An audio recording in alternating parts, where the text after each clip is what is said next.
Hey guys, if you try to connect your AirPod Pros to your PS5, going through the Bluetooth accessories on the PS5, and you go down to AirPods, you'll notice that this will pop up. It says, do you want to pair? And you think, yes, I'm going to pair. You'll see the screen. It says the PS5 does not support Bluetooth audio accessories.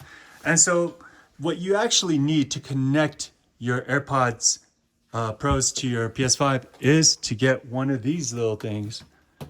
And this is a Bluetooth transmitter. So this Bluetooth transmitter, which is great for Xbox, PS5, Switch even, and all you have to do is plug this into the back of the console, not the front. Let me show you guys.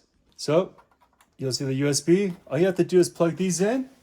And when you do, you'll see the little headset sign pop up there. That means it's now connected and you can just go ahead and use these. Just put it in your ear and it will be working. You'll notice that there's no more sound. I'm not sure if you guys could hear, but there's no more sound on the TV coming out of the TV. So that's pretty much it, guys. And that's how you troubleshoot. I'll put a link below for that. This is a U-Green, has a little light on the side too. Really good, really cheap on Amazon. And I'll see you next time. Bye-bye.